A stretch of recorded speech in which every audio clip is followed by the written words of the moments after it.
ডালটা কেটে দিচ্ছি। এই যে দেখতে পাচ্ছেন, টবের গাছ থেকে দীর্ঘদিন ফল পেতে গেলে প্রুনিং অর্থাৎ গাছের ডাল কাটাই ছাঁটাই ভীষণ কিন্তু গুরুত্বপূর্ণ। তাও যদি হয় সেটা আম গাছ। আপনারা জানেন আম গাছ কিন্তু একটু বেশিই বাড়ে। আমরা এই ভিডিও থেকে আম গাছের কখন প্রুনিং করা উচিত এবং কিভাবে প্রুনিং করবেন সেটা দেখে নেব। তাহলে চলুন ভিডিওটি শুরু করা যাক। আপনারা দেখছেন এসডি গ্রিন ওয়ার্ল্ড। একটা জিনিস সবসময় মনে রাখবেন, আম গাছ হোক বা লেবু গাছ, প্রুনিং কিন্তু আমাদের করতে হবে গাছে ফুল আসার 6 মাস মিনিমাম আগে। একটা ডালে তখনই ফুল বা ফল ধরতে পারে যখন সেই ডালটার এজ মিনিমাম কিন্তু 6 মাস থাকে। এখন কিন্তু জুন মাস প্রায় শেষ হতে চললো।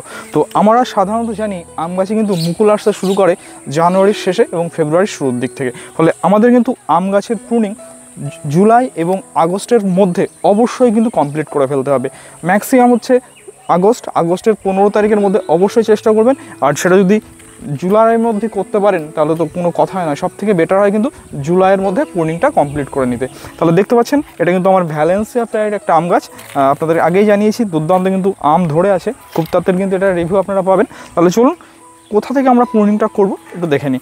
এই যে দেখতে পাচ্ছেন এটা কিন্তু একটা নোট, আপনাদেরকে আগেও জানিয়েছি যে এখানে কিন্তু একটা গ্রোথ কিন্তু এসে স্টপ হয়ে গেছিলো, পরবর্তীতে এখান থেকে কিন্তু আবার একটা নতুন গ্রোথ স্টার্ট হচ্ছে। ঠিক একইভাবে দেখুন এখানে একটা গ্রোথ স্টপ হয়ে গেছে, এখান থেকে আবার নতুন গ্রোথ স্টার্ট হচ্ছে। তো এই যে অংশটা মানে দুটো গ্রোথের মাঝের যে অংশটা, যেটাকে আমরা নোট বলি, এই নোট বরাবর অর্থাৎ আমাদের এইখান থেকে আমাদের প্রুনিং করতে হয়। যেখান থেকে নোটটা স্টার্ট হচ্ছে তার মোটামুটি হাফ ইঞ্চি উপর থেকে আমাদের কিন্তু এই ডালগুলোকে কেটে দিতে হবে।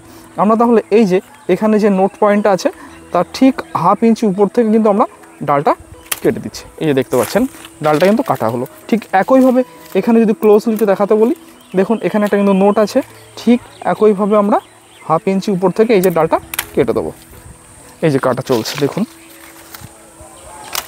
আমরা টোটালটা কিন্তু ওইভাবে কেটে দেবো। তবে যারা গাছ পছন্দ করেন, হয়তো অনেকেই এই গাছের ডাল কাটা পছন্দ করেন না, কিন্তু বিশ্বাস করুন টবের গাছ থেকে যদি আপনাকে দীর্ঘদিন ফল পেতে হয় তাহলে কিন্তু বুকে পাথর দিয়ে আমাদের কিন্তু এই প্রুনিংয়ের কাজটা কিন্তু অবশ্যই কমপ্লিট করতেই হবে। আপনি যদি প্রুনিং করতে ভয় পান তাহলে কিন্তু টবে কিন্তু গাছ করতে পারবেন না। তাহলে দেখতে পাচ্ছেন গাছটা কী অবস্থাতে ছিল আর এখন কি অবস্থাতে আছে। এটা কিন্তু আমার প্রুনিং করা কমপ্লিট হয়ে গেছে।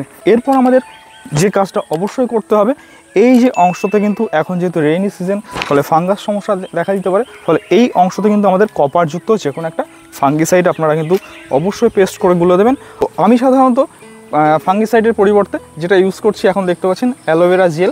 অ্যালোভেরা কিন্তু একটা র ডাল আমি কেটে নিয়েছি। তো এই যে প্রুনিং যে অংশগুলো আমরা করেছি, কাছ থেকে দেখাতে বলবো, এই অংশে জাস্ট এই অ্যালোভেরা জেলের যে জেলটা একটু লাগিয়ে দেবেন। সেক্ষেত্রে কিন্তু ফাঙ্গিসাইডের যে কাজটা একই কিন্তু আপনারা রেজাল্ট পাবেন। আমি দীর্ঘদিন এটা কিন্তু আমি ট্রাই করছি, দুর্দান্ত কিন্তু রেজাল্ট আসছে। তো আপনারাও কিন্তু চোখ বন্ধ করে কিন্তু এটা কিন্তু অ্যাপ্লাই করতে পারেন। যে সকল অংশ প্রুনিং করলেন সেই অংশে ফাঙ্গিসাইডের পরিবর্তে এই অ্যালোভেরা জেলটা কিন্তু ইউজ করতে পারেন, কোনো সমস্যা হবে না, বরঞ্চ আরও বেটার রেজাল্ট পাবেন বলতে পারি। তো এই যে প্রুনিংটা আমাদের কিন্তু এখন কমপ্লিট হলো। এরপর আমাদের দ্বিতীয় যে কাজটা হলো সেটা হচ্ছে গাছে একটা খাবার দেওয়া। আম গাছে মিশ্র খাবার দেওয়ার সময় আমরা কিন্তু অত্যাধিক খাবার অনেক সময় প্রয়োগ করে ফেলি। অনেকেই দেখা গেলো কম্পোস্ট সারের মধ্যে হাড় গুঁড়ো, শিংকুচি, নিম খোল, আরও বিভিন্ন বাদাম খোল, বিভিন্ন খোল ইউজ করেন। তো যত আপনি বেশি খাবার দেবেন আম গাছ কিন্তু তত নষ্ট হবে। আর যদি একান্তই আপনার দিতে ইচ্ছে করে হাড় গুঁড়ো, শিংকুচি, তাহলে বলবো এই মিশ্র খাবারটা মিনিমাম আপনি 1 থেকে 1.5 মাস আগে রেডি করে রাখবেন। ওটাকে ডিকম্পোস্ট হতে দিন, তারপর গাছে একদম অল্প মাত্রায় প্রয়োগ করুন।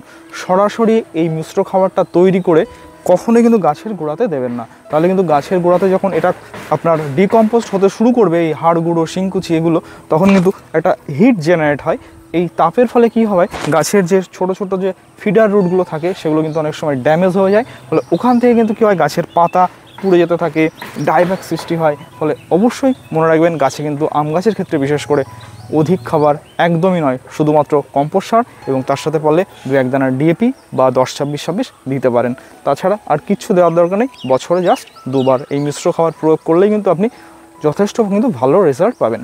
এর পাশাপাশি যদি আপনার গাছ রিপোর্ট করার প্রয়োজন হয়, অবশ্যই কিন্তু এই প্রুনিং করবার পরে রিপোর্ট করে দিতে পারেন। তো বন্ধুরা, এই ছিল আম গাছের প্রুনিং থেকে তার পরিচর্যার ছোট্ট একটি ইনফরমেটিভ ভিডিও। যদি ভিডিওটি ভালো লাগে অবশ্যই ভিডিওটিকে লাইক, শেয়ার এবং চ্যানেলটি সাবস্ক্রাইব করতে ভুলবেন না। দেখা হচ্ছে পরবর্তী ভিডিওতে।